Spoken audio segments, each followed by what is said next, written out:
Let me leave that. Good morning. Good morning. I hope you're well. I'm very well, thank you, Senna. How are you? I am fine. I'm Good. fine.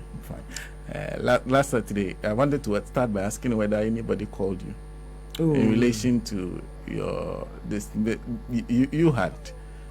I think you're one of the first persons to indicate publicly that we need to find those who are behind that. Have you found any? Oh, I'm sure you know how it is. You know the drill, and that is not a difficult thing to do. I'm sure if people genuinely want to figure out who did what, they can easily find out. Don't forget that even colleagues can sometimes smoke each other out. You understand? So that's not a problem at all. Anyway, I'm surprised you even wanted to invite me back here, because Saturday I was with you for like 3 hours. No, today we are talking about different things. And there I was expecting that today you give me a break, especially since I've been all over the place this weekend. But it's always a pleasure to be here, because at least I know that this is our home. And when we come here, we engage in at least very serious matters that affect the NDC and the generality of the good people of Ghana. So, always a pleasure. Nice to see you. I understand the former president is going for vetting this morning. Absolutely. It's this morning at 10 a.m. Yes. 10 a.m.? Yes. In fact, when I said it, my colleagues were surprised. True. Well, I'm also wondering why, because I think we got a notice at some point yesterday.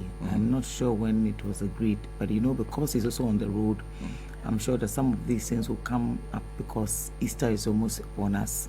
And so he also probably has to do the central region before the Easter break. Okay. So I'm suspecting that may have been the reason why. And sometimes the party also has to make room to accommodate some of these things, because candidates are probably on the road, and one date may suit one person and not necessarily the other. Okay. I'm sure in the little window that we have this morning appeared to be the very best for him to attend to the party to satisfy and in fulfillment of that particular provision of the party's constitution, that candidates who file to contest for flag bearership must of necessity attend to the party, answer some questions and have a conversation. Most likely the party would like to know why, for example, you want to lead as flag bearer, what your plans will be, not just for party but for the country. And of course the party also have to decide which candidate qualifies or is most suited to lead us into the election come 2024. So the vetting is actually a very, very serious process. It's actually a very key aspect of the contest. And so we're hoping that everybody would follow and join us in this conversation as we take a brief detour to attend to the party's request for H.E. John Dramani Mahama to be vetted this morning. That's all behind closed doors. Well, it has to be in camera, because I'm sure you know that there are some conversations that, these days it's not easy to keep a tight lid on things. So it's very, very important and imperative also that we attach a certain privacy to some of these conversations. There might be some very difficult questions that people would want to ask. Maybe there's some concerns that some people have even expressed. And yes, there may be some very serious matters also to discuss. So there's a good reason why these vettings of such individuals are not necessarily open to the public. Normally with the ones on the MPs in particular, those ones can be very, very interesting, because all sorts of things will come to play. I mean, with H.E. John Dramani Mahama, we all know that he's gone through the process quite a number of times, and so I don't foresee some of the things that come up, especially with the members of Parliament's vetting coming up in his case. I'm sure there'll be other matters that will come up, but not necessarily the sorts of ones to do with your branch, your ward, and what contributions you've made to the party and things like that. I realize also that the party has recently invited me, surprisingly, because I've never ever been invited by the NDC to serve on any of the committees of that party. Not ever, not once, no. I mean, on the comms one, I've been there since, but that's a totally different aspect. This is the very first time the headquarters has actually invited me to serve on an appeals committee, I think, and so it might get very interesting. So if for some reason, this may sound out of, but if for some reason he's disqualified, his appeal will come to you. Well, that's the impression, or if he's dissatisfied with something, or if he's unhappy about something, or maybe they have some questions they want to ask. of anything were to go wrong. But I'm sure that if it came to appeals for individuals in that category, a different committee would probably be constituted. And certainly, because I'll always be a very biased or prejudiced individual, I'm sure I'll probably take a cue and recuse myself. I probably would not want to participate in a process that will involve H.E. John Dramani Mahama. Having started on that note, you raised a question that you said might be asked at the vetting. Everybody is wondering, okay, I know for a lot of people in the party, they are set in their minds that this should be the man we should take to the elections. But for him and those of you who work closely with him, contested 3 elections, won 1, lost the last 2. Why would he want to attempt this again? Well, Sana, I think this is a question that has been posed so many times. First, because the generality of the party, the grassroots in particular, will not have it any other way. That's one. Secondly, also because having looked at the trajectory over the last few years, judging by the level of leadership that we are currently witnessing, most people, I must confess, believe that a listening individual, a tolerant individual, a safe pair of hands, an experienced pair of hands, just might be what we need. We also need a unifier, somebody who appeals to every category or class of Ghanaian, not just necessarily within the National Democratic Congress. And in all sincerity, if you ask a few people out there right now, I'm sure people appreciate that John Dramani Mahama, like every other individual, should be given an opportunity to lead this country once again. Nobody says it will be an easy journey. Nobody says it will be an easy campaign.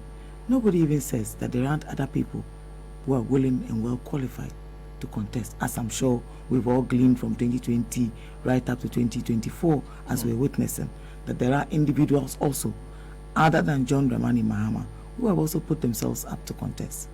You know, for my part, working closely with John Mahama, there is something that encourages me, that inspires me to believe in this endeavor and in this conversation that we're having. And you know, I speak largely to our young people out there. Let's agree that we ought to look out more for a leader who wants to listen to us. A leader whose vision is a shared one. One who wants to take maybe your interests on board, your concerns on board. And who probably will open his doors very wide to young people who have concerns, who want to have some conversations. And I'm looking forward to us putting this flag bearership contest behind us, because I have every hope that the delegates will speak largely for John Dramani Mahama to lead this party. And once that exercise is done, and in all humility, we'll be setting up a very strong campaign going forward. I would like to entreat and appeal to young people. Send your views, send your conversations, share your thoughts. Most, if not all of us who are in this space, have media handles and probably are very active on social media. President Mahama has a very, very strong website, a very good page, and I'm sure that if you share your views, your concerns, everybody is available and willing to note them down so that we can continue to engage in these very, very important conversations as he tours the country with his Building the Ghana We Want Together campaign. You know, Senna, it's never easy to put yourself up for these elections. It's a very difficult journey. It is never an easy thing for someone to think that standing for president is a joke.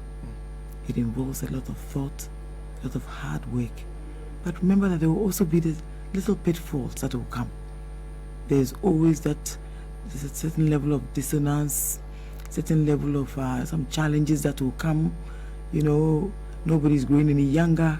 The journeys can be very difficult and grueling. And above all, you also have to navigate very cautiously, having learned very painful lessons now about the challenges to do with the huge mouth-watering promises that Ghanaians actually bought into, and realize that over the years, it is not easy to offer these very juicy promises or to fulfill them. So I believe also that in our conversations, it is important that we also remind ourselves that Ghana is indeed at a crossroads, and that the conversations will be very difficult, and that mending the economy, broken as it is, would require enormous thoughtfulness, sensitivity, and above all, great support. Not to talk about the individuals that President Mahama will, in the event that he becomes president, select to run this country with him. People talk about the large size of President Akufo-Addo's government. President Mahama has indicated very clearly that this country can be run with at least 60 ministers. We can also do with a lot less ministries. There's just too many of these bureaucracies in and out of the country, and they drain on the public purse. There's a challenge also right now with our anti-corruption institutions. They are all being largely weaponized. They need to be strengthened. You look at our civil society organizations, we're indeed still very lucky that we have a few that are still very, very active in the public space, active in the sense of societal concerns that they continue to raise. And I was very touched when I saw the letter from CDD recently regarding the appointment of the new commissioner of the Electoral Commission. So the civil society organizations are still pretty much active, at least a few of them, that are noticeably continuing to undertake the promises that they made and the reasons why they chose even to work in this all-important category. And a few days ago, I'm sure you witnessed the launch of the crowdfunding application by President Mahama, largely to raise funds for his campaign and also for the wider NDC election going forward.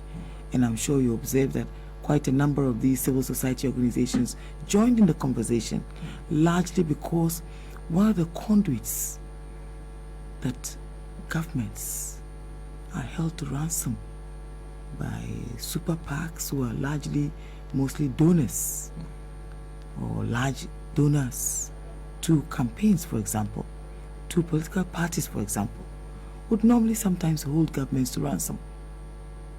You understand? Because it is almost as if I'm donating this so that in future you would have to do this for me.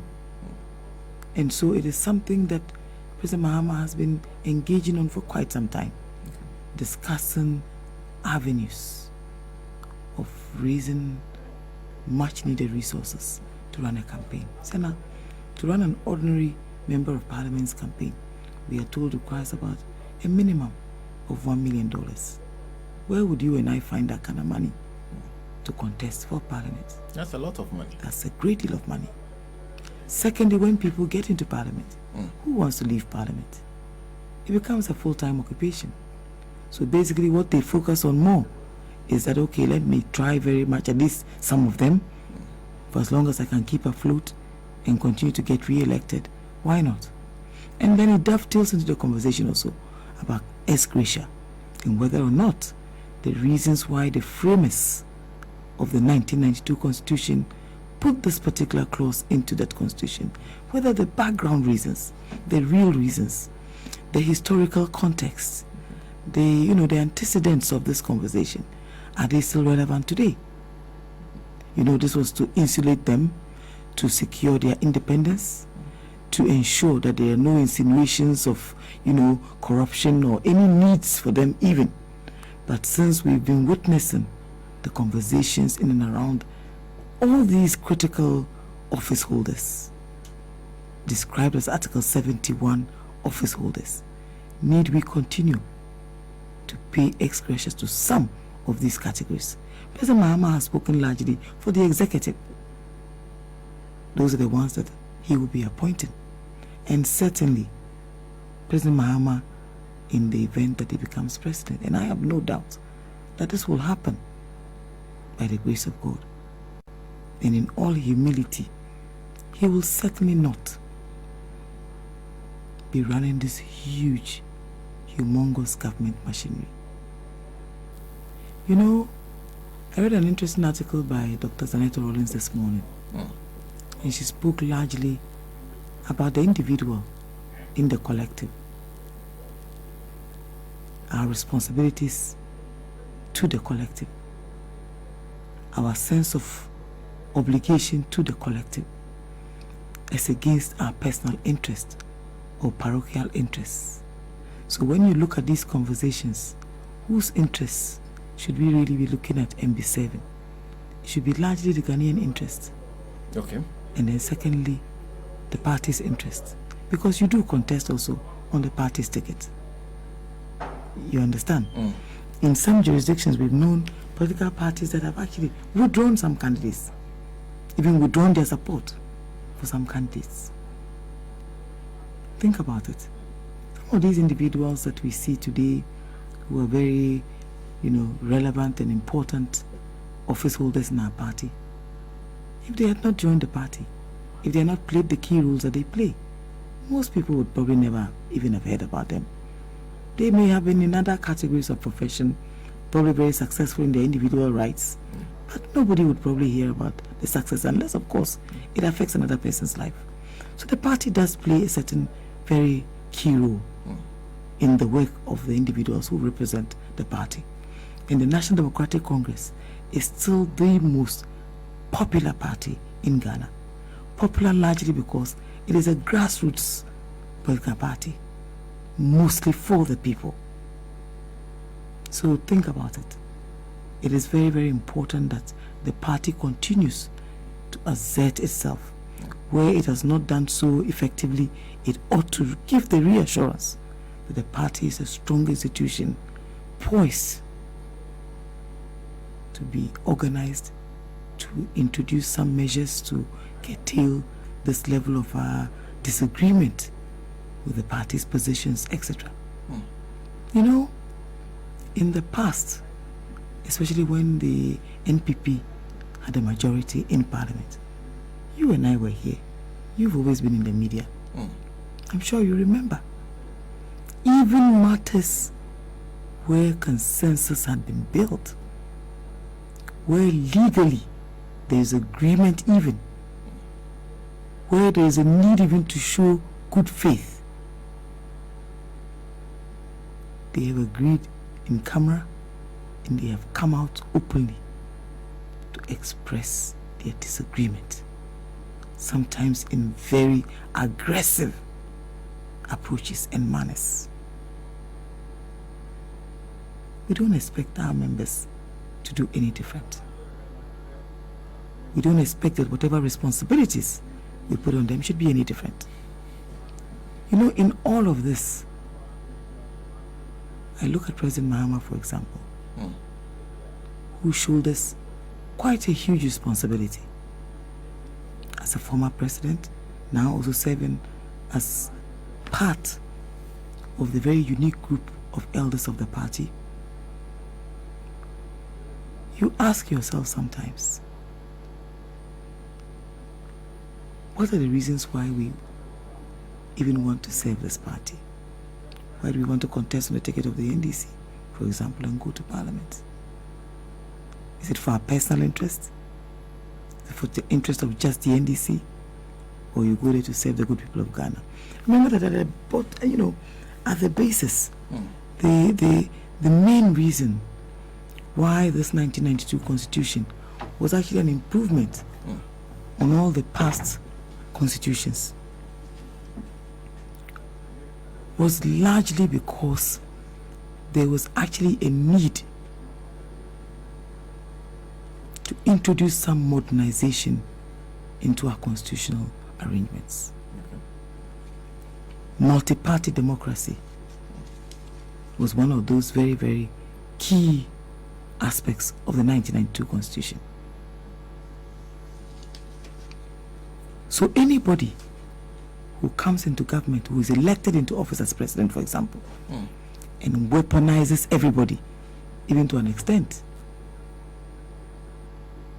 some aspects of the opposition's voice in parliament, becomes a problem. It is why a lot of people are actually crestfallen. People are very sad most people feel a certain sense of betrayal. And you ask, what is the example we are setting for the young people out there? Okay. You understand? What are we trying to communicate? Because I say it every day. If you woke up in the morning, take for example that you are a representative of a political party. In everything that you do, it is your responsibility to market, to retail, to promote, and advocate for everything that your political party stands for. Okay. And so when you look at President Mahama, I always say it, he serves as an ambassador, not just for the NDC, but for Ghana as a whole. And most people commend the level of engagement of an individual who finds himself in this unique club. And I've had people who would ask me, sometimes I meet President Mahama and I'm surprised. I see him carrying his own bag. I see him engage in ways that I don't even expect.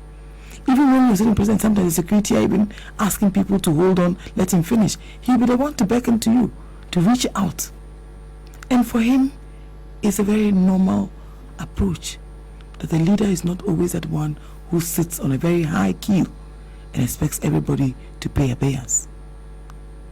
There's a time for that. But there's also a time when a leader would roll up his or her sleeves and push on to work very hard for the people. Look, President Mahama is a man of many firsts. Many firsts. And given the opportunity, with the right kind of support, I'm sure he will deliver in ways that most of us probably never even imagined. I think what he needs now more than anything is the support, especially of the party first. And so when this contest is over, you'll expect that we will all close ranks and stand firmly, because we are on terra firma. If we work hard, if we engage, if we reassure the good people of Ghana, there can be no reason why the NDC will not form the next government.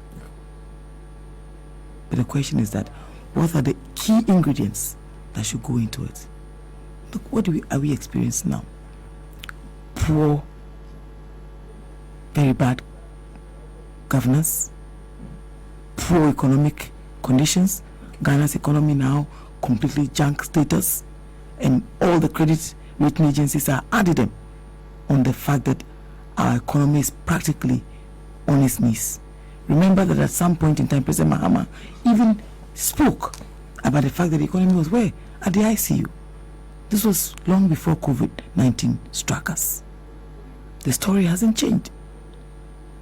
Whilst government refuses to show sensitivity to the suffering of its people, of its investments and investors even, they continue to increase the size of government. More appointments, building more bureaucracies. It's even worse now, because suddenly the powers that be are not listening to anybody.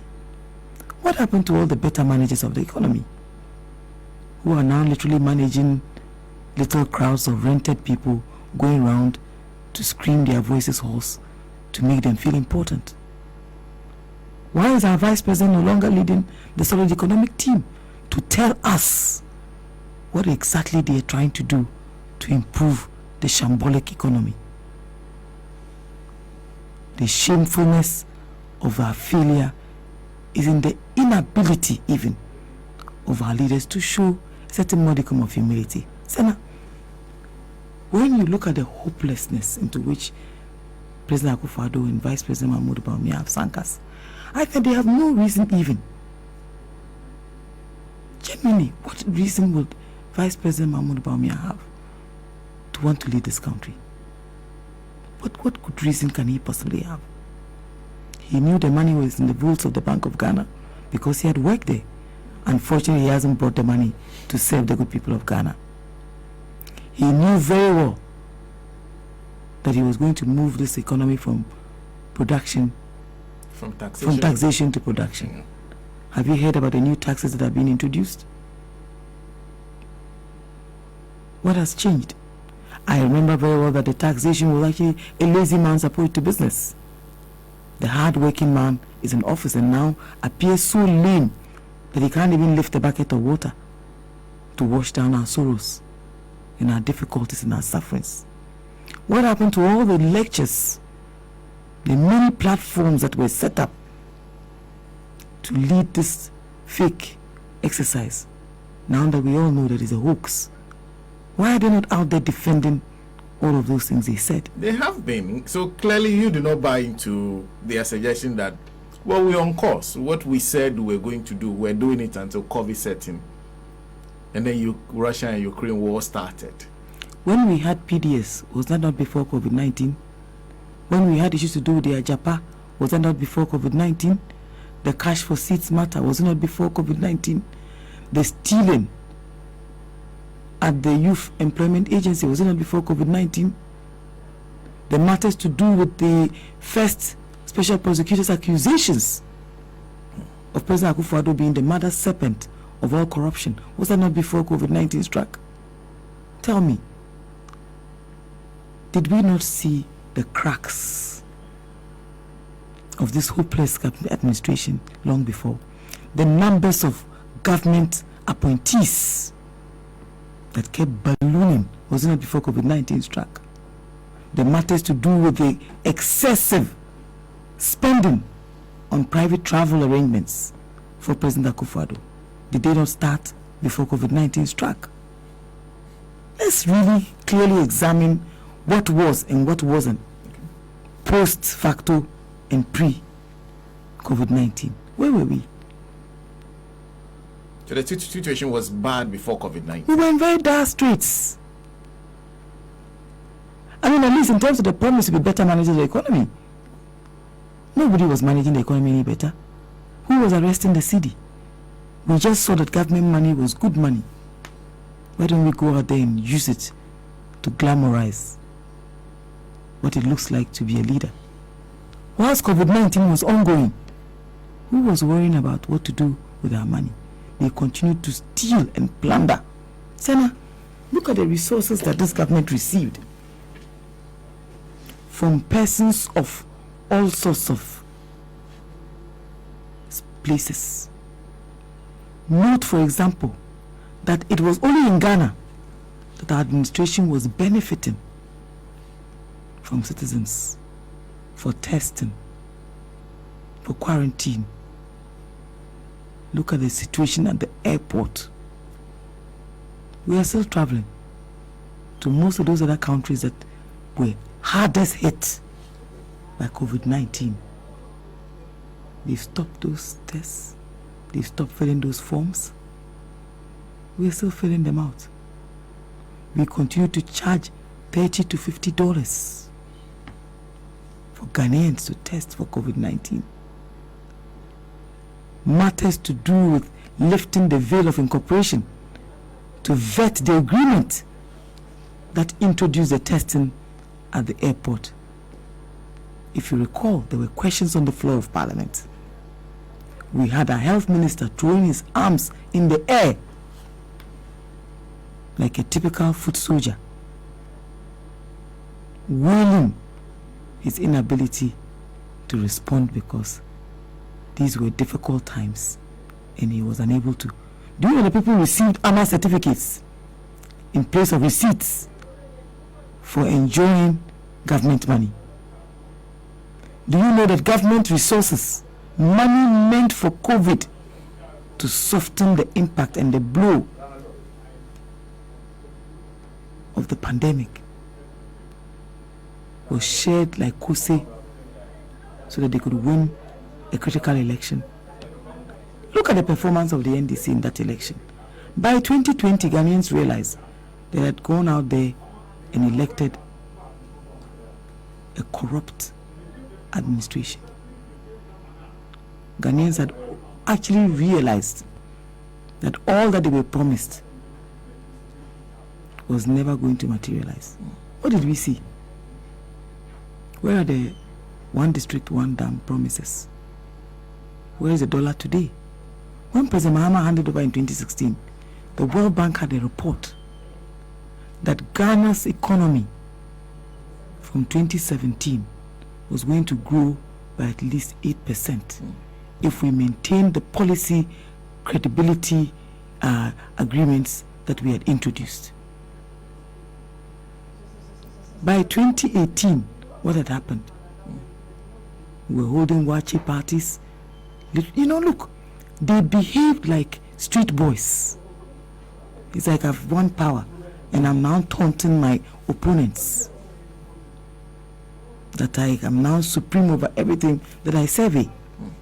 Chana, great leaders have also been very humble people. Very passionate people. Yes. Look around you. Most of the greatest leaders, at least in our modern times, whom we read about and emulate.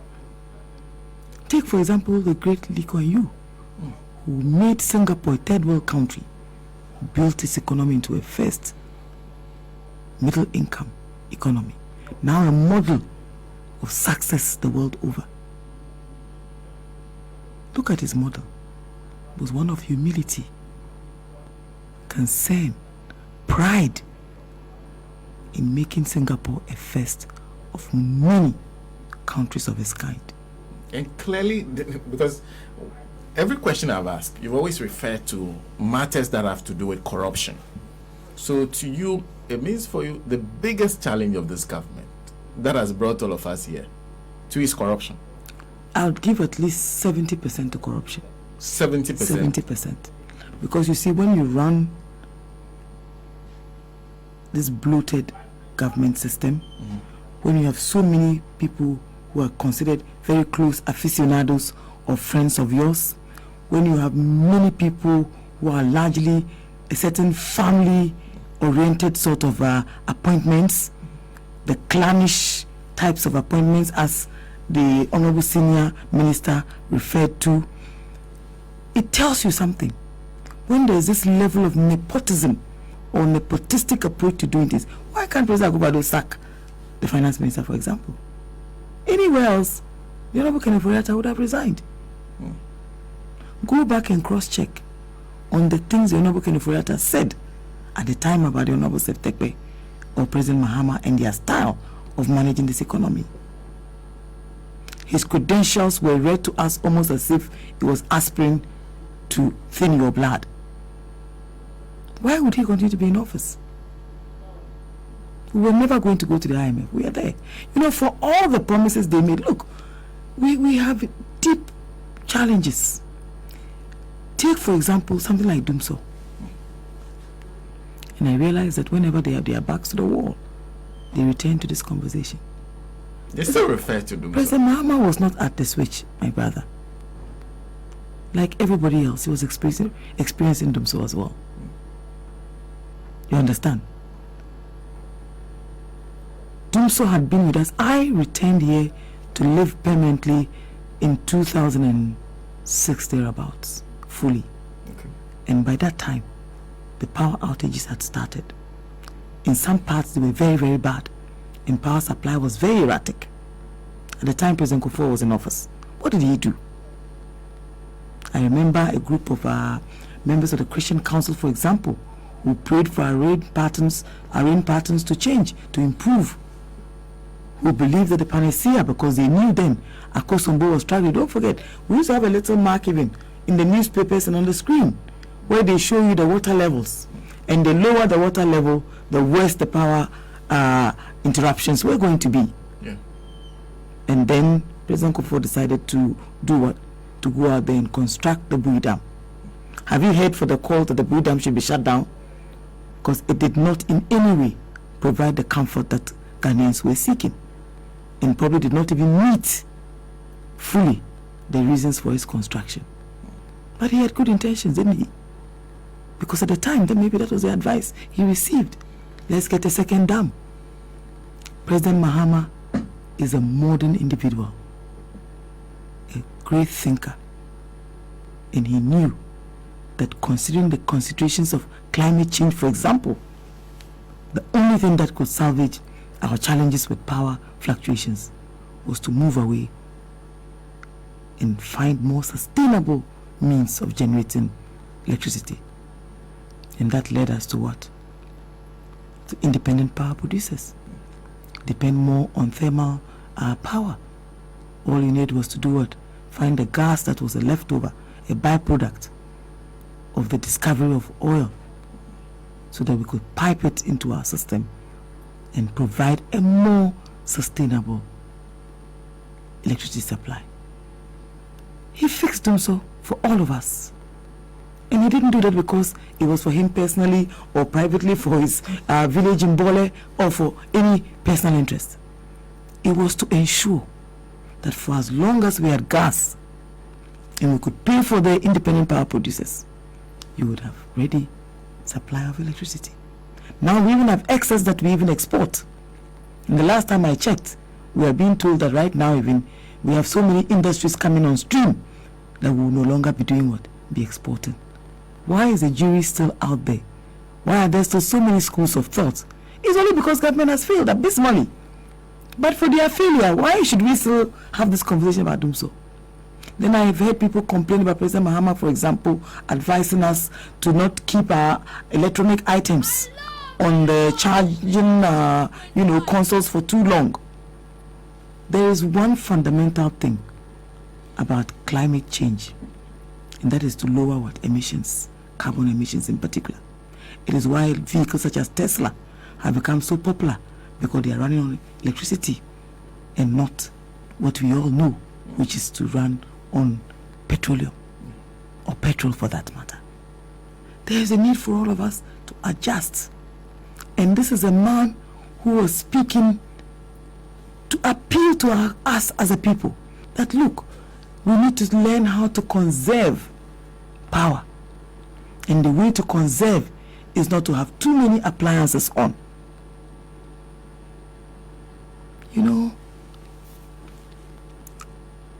If President Akufo-Addo were a very reflective individual and didn't depend too much on his own power, or using that power that Ghanaians have reposed in him, and would have in all humility seen leadership for what it really is or should be, I'm sure he should actually be commended the vision of John Mahama in going out there to secure the car power ship and the Ameri ships, because they came in at a critical point. These things cost money. They go through very long processes. They're not very easy to achieve, and time was always going to be of the essence, because it was a good people of Ghana who were they were bearing the brunt of it. Look, I grew up in northern Ghana when we used to have a power badge, for example. The power would be on maybe up to a certain point, and by 8 p.m. or 9 p.m. tops, it would go off. It was in the years of the PNDC and Jerry John Rawlings, for example. And today, let me say a very good morning to Mr. Atuahoy, who led the rural electrification process that actually opened up most parts of northern Ghana to full electricity, for example. It was a privilege those days to have homes that had power probably till about 10 p.m. And this was a situation maybe till I was about 9 or 10. Look, if you look at the natures of leaders across the world, it is not just about the heavy lifting. It must always be a combination of the soft and the heavy, because the heavy lifting would probably provide some level of comfort to a certain class of people, but not everybody.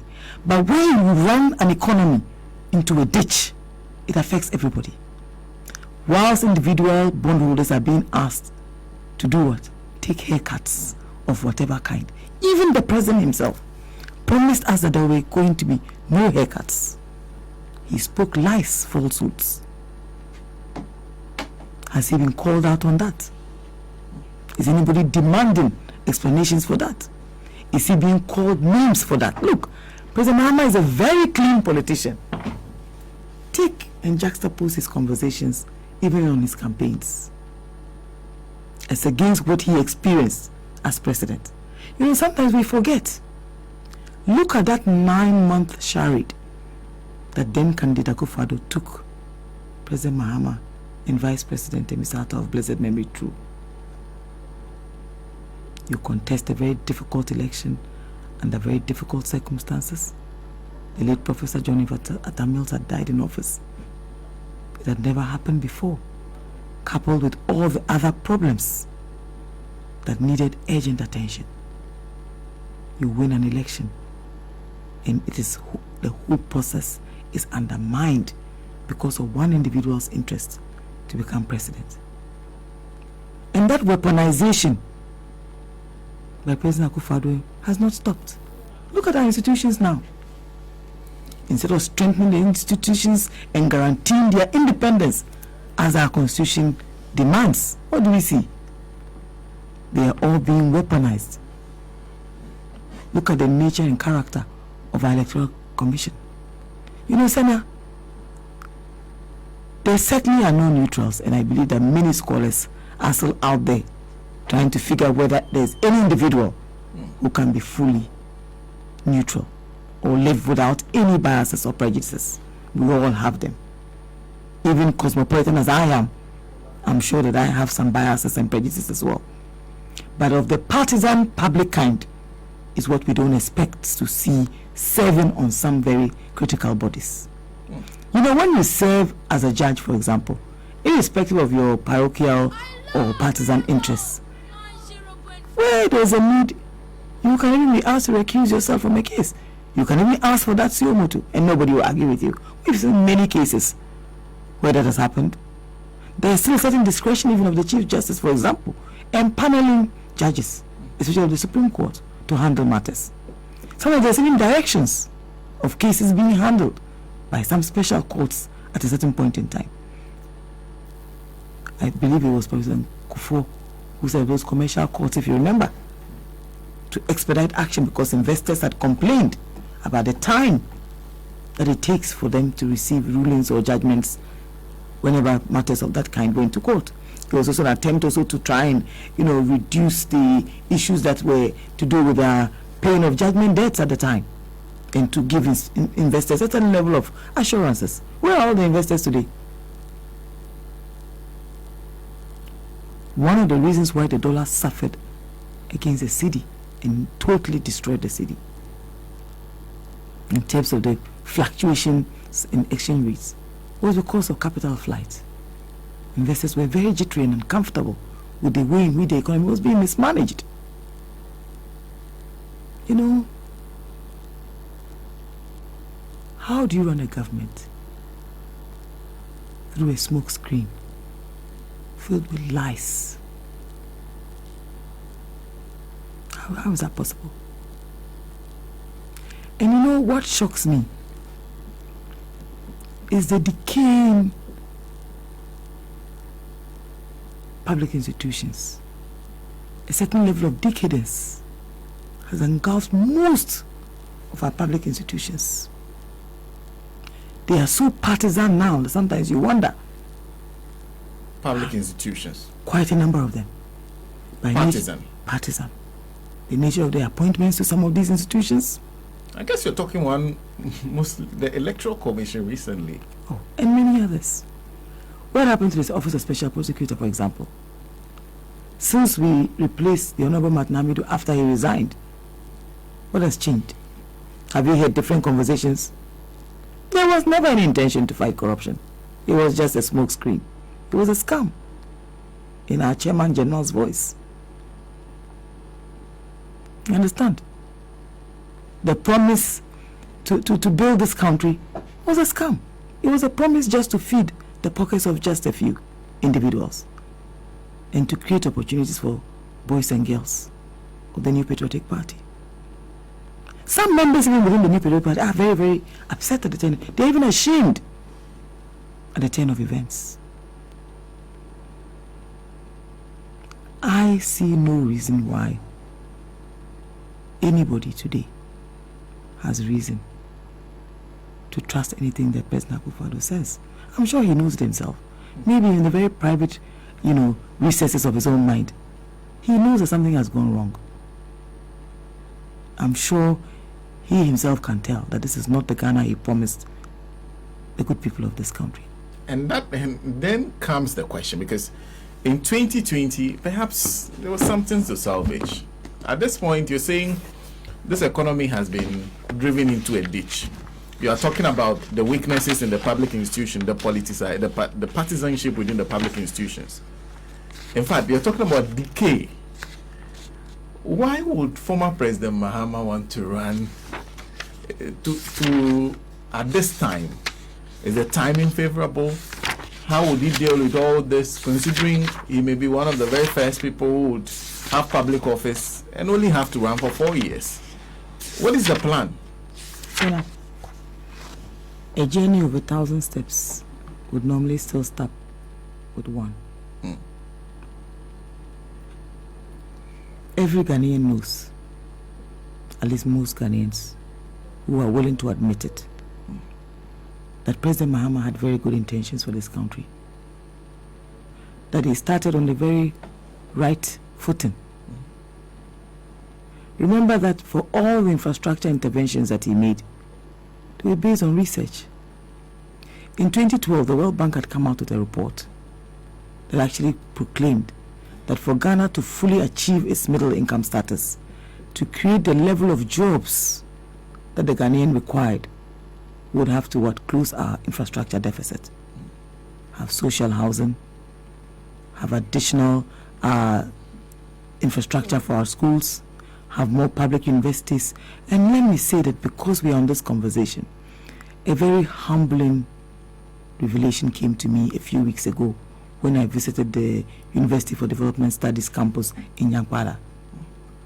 I observed the student body, and in all humility, it brought to bear, in a very personal way, what that institution has done for Northern Ghana. So today, I pay glowing tribute to the vision of the late J. John Rawlings, whose dream it was to see Northern Ghana benefit from a public university of that kind. And I'm sure each and every one of us. And you see, even though situated in Northern Ghana, it didn't mean that it was there to serve just people of Northern descent or persons who hail from Northern Ghana. No. When you go to the Northern regions of Ghana, there's a very cosmopolitan crowd there. Many people, even when we were growing up, there were many people from different parts of Ghana and the world who lived there, for example. You understand? So when you go and build a university in Northern Ghana with proceeds from an award you received, it is not to serve just persons who hail from there. It is for the good people of Ghana.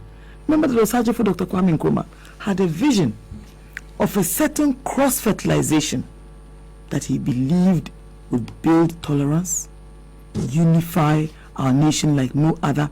He even had a very Pan-African outlook, that Africa's future should be Pan-African, that we should be intertwined in a certain way on all our development indicators and indices. Maybe if Osajifo had lived longer, who knows? Maybe the whole of Africa probably would have had one headquarters or one capital.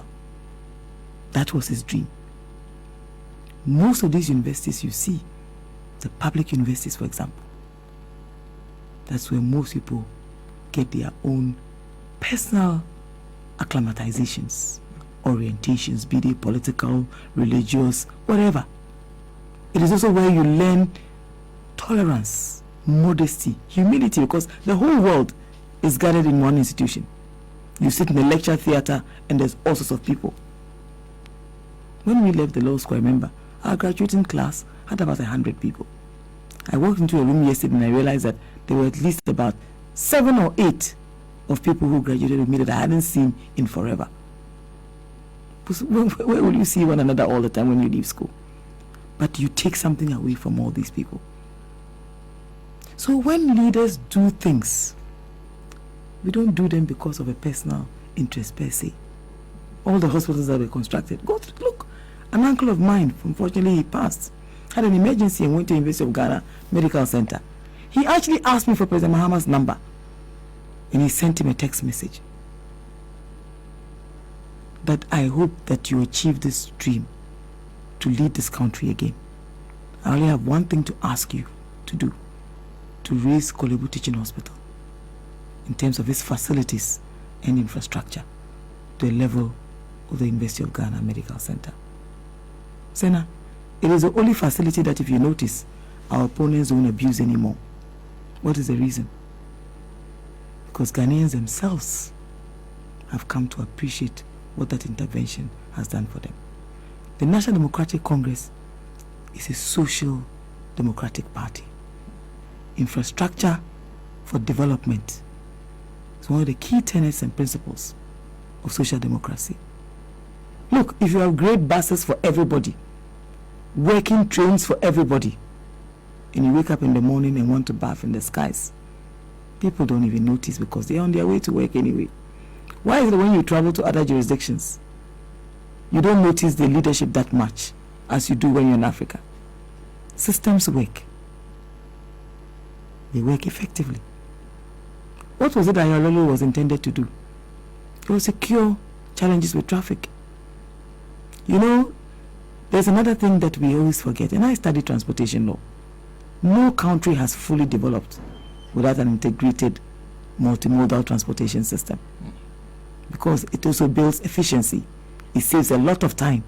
It improves performance. I remember when the train started working to Central District of this country years ago. I was then working with the Ghana Shippers Authority. My colleagues used to come from Sakomono on the train. By 6 a.m. they had work. They just had to park and ride. You'll be surprised. It also improves your quality of life, because you're not spending hours thinking about where to find fuel, where to park your car, and all of that. In some countries, even they make a lot of money from city taxation. You drive into the city, you pay a tax, and that's what they use to develop the country. What do we see in our part of the world? Everywhere roads are told, and the money is used for impact. What happened to the Road Toll Fund?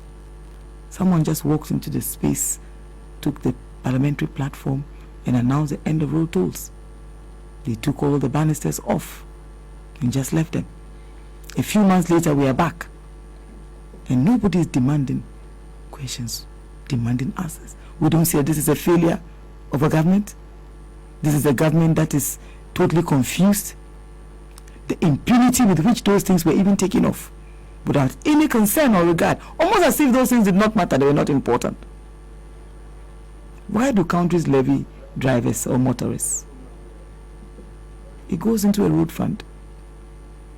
The road fund actually services places at the National Road Safety Commission, of whom I haven't heard much lately, and I'm sure the challenges are probably to do with the same things.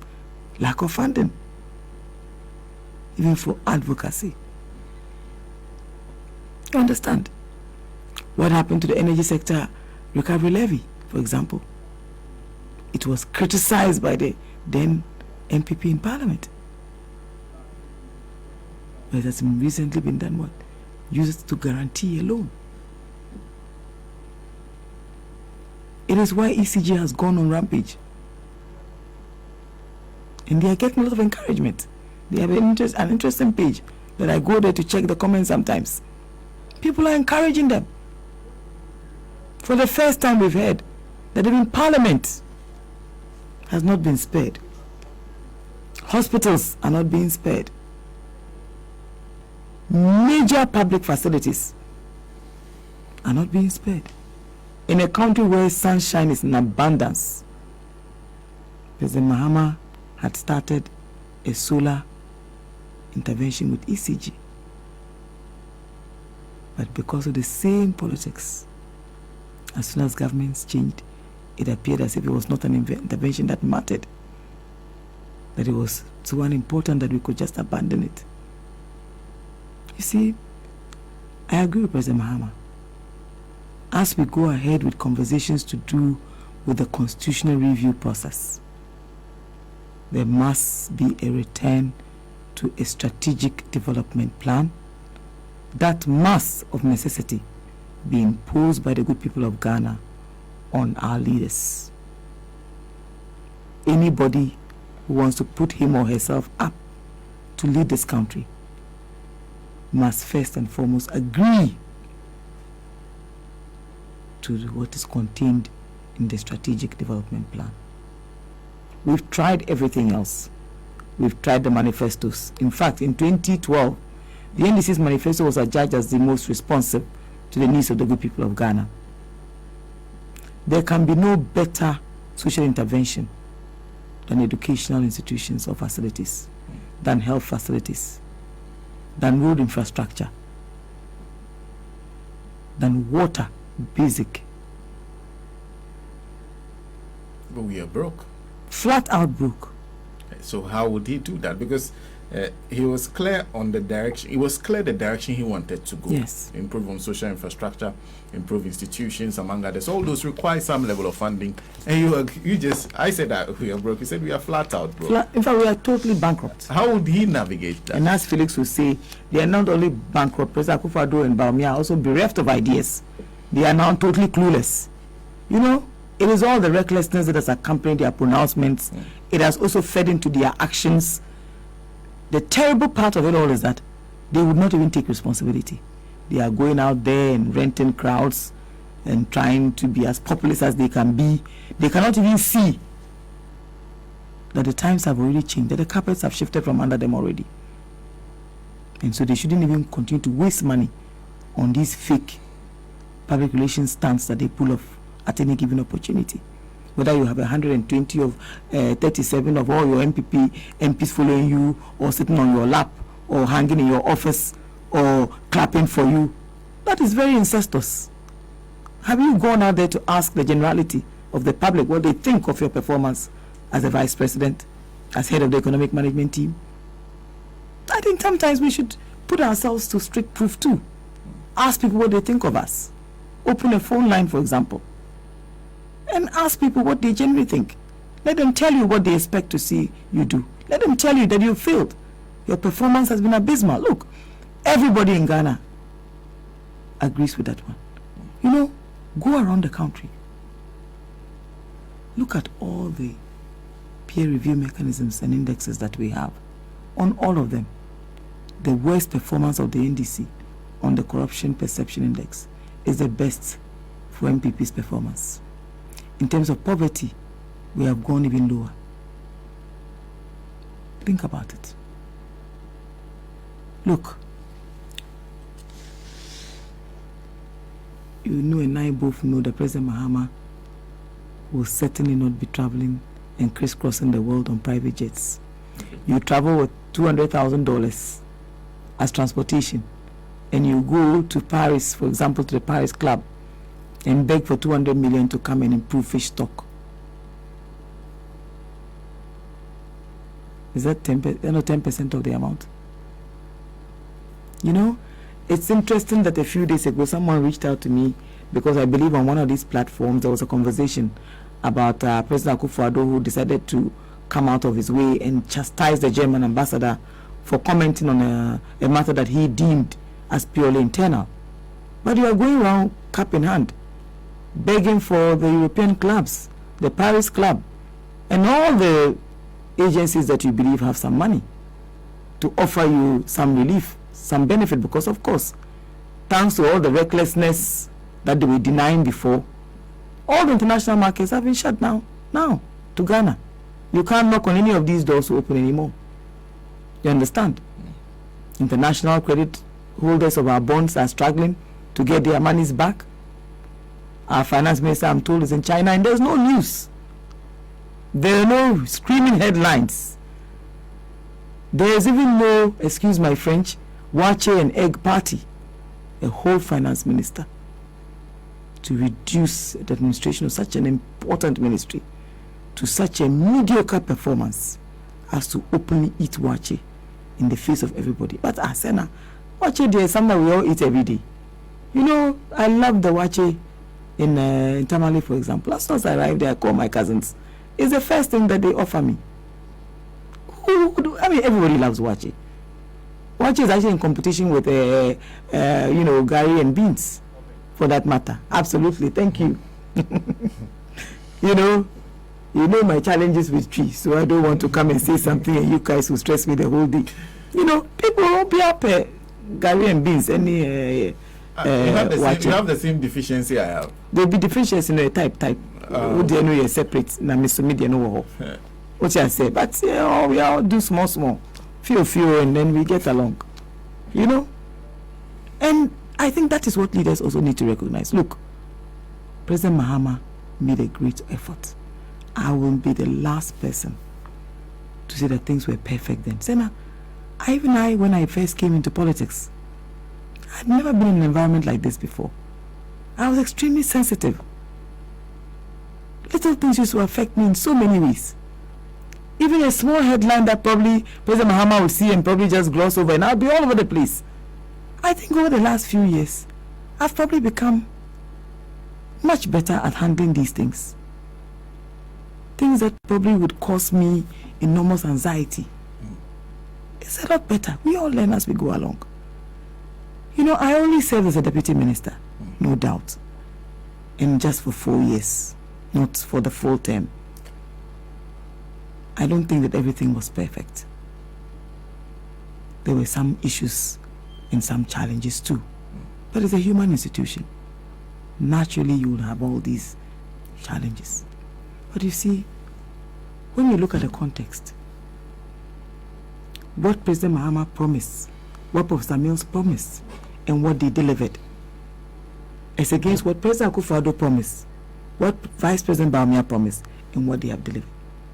The most glaring example of their failure, of this useless, hopeless abyss that they've dug, larger than the pit that still remains one of the most expensive in the history of our country, where we have sunk well over 58, I don't know if it's million cedis or dollars. It's over 300 million cedis. Yeah. So that's about $58 million. Think about it. You understand? Look, people would forgive up to a certain point. People will be accepting up to a certain point. People will not go beyond a certain point. Why? In the same instance of COVID-19, our neighbors have fared better. Why? Go to Burkina Faso, right across from us. We are even still importing onions from there. Unfortunately, we'll have to bring this to a close shortly so that we can do a sponsored interview. But few questions. First one is the matter of the retail campaigning you're doing. A lot of NDC people are not happy about what has happened in Parliament. People are angry. People are even saying that as for this one, they won't waste their time anymore. Do you expect that to affect the manner in which people contribute to supporting the campaign of 2024? You know, Seda, we have all been affected one way or the other by this matter that happened, where the 6 new ministers who were vetted were actually all cleared to be sworn into office. And I shudder to think what the pot shots will be at that swearing-in ceremony. Look, we are all very, very disappointed by what has happened. And like I said to someone, we were on a certain positive energy. This has somewhat set us back a few steps, but we'll recover. You know, look, it's very difficult to control human behavior. And Shakespeare puts it beautifully, that there is no art to constructing the mind of a man on his face. And you know, in terms of betrayal and treachery, undermining, sabotage, the activities of saboteurs and, you know, people who are not team players and all of that. Look, it's a normal occurrence in this life. From couples, from friends, in great relationships with people. You know, these things happen every day. You can even be sitting right next to somebody, a complete traitor, a complete saboteur, you would probably not even know. People you have loved, you've cared for, business partnerships, trading activities, name it. It is worse even in politics. Look, no matter what effort you put in, how hard you work, there are so many people who dislike you with a passion, even because you work hard. There are people who can dislike you even because you probably work on a certain, situation and you probably do it successfully. You are in a group and you probably stand out because you do a good job. You are not on the take. You are not receiving kickbacks. Name it. It is very easy to find out who actually voted for these ministers to be cleared. It's not a difficult thing. Even the identities will eventually be known. Do they cease being NDC members? The answer is no. They may have their own interests, their own parochial reasons. How do you stop people from thinking that way? But let me say one thing. Sena, in 2016, almost 1 million people went out there and voted for President Akufo-Addo and Dr. Mahmoud Bawumia. They were not all necessarily just floating voters. They were also not just necessarily largely MPP voters.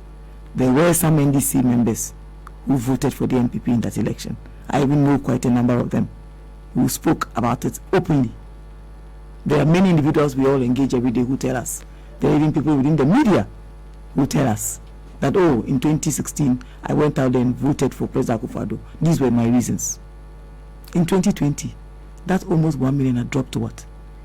The usual 500,000 plus that we all know. Even with all the rigging, widespread as it appeared. You understand? We will live to fight another day. But these things probably will never stop. But I would appeal to all of us, the rank and file. Stay the course. Stay loyal. Remain focused.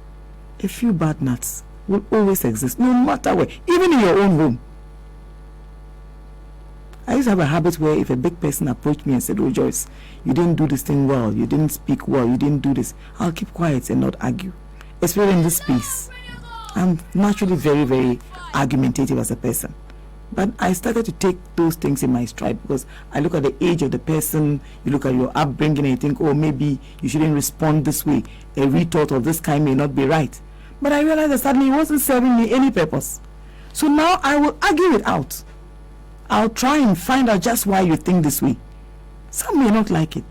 Sometimes it will work. But I realize that silence also is not always golden. So we ought to remember that there will be so many different people. But the party ought to assert itself. The party's position must be paramount. You contest on a party's ticket. The party vets you. Maybe the party needs to improve on its vetting processes so that it then is able to dictate that any individual who goes through the vetting process will stand firmly for the party's position. Okay. As for defiance, whether positive or negative, you will find it everywhere. Betrayal, treachery, everywhere. But one thing we must avoid is where you hand ammunition to your opponent. And Senna, I'm looking into the future and looking into a small ball. I'm not a prophet or a prophetess. But I know that with God on our side, when we return and form the next government, you will see how the New Patriotic Party will treat the NDC. And I hope that you will come back here and tell me that I told you this on this date and at this time. President Mahama will be going for his vetting this morning. Okay. I have no doubt in my mind that he has carried himself and conducted himself in a way that makes us all believe that if given another opportunity, he will work for the good people of Ghana. You know, leaders also change. And I believe that leaders also get better with time. But when you have a system that has failed completely, I think that it's best that you give someone else an opportunity. And transparency is now at a level where every little thing is either criticized or hailed. And I know that a leader at this time ought to be modest, because you know times are hard. Ought to be sensitive and do more for the generality of people. Look, Senna, if we focus strongly on the integrity and credibility of collecting our taxes effectively and efficiently. Have you gone around the country lately look at the buildings of our tax collecting agencies, the vehicles. Okay. There's a lot we would have to talk about. Yes. And I think we have to make time to talk about so it. So we know what the problems are. I have to make way for an interview. But thank you very much. Thank you very much for making time to join us. This is Joyce Bawa Mogtari, a spokesperson for the John Mahama campaign.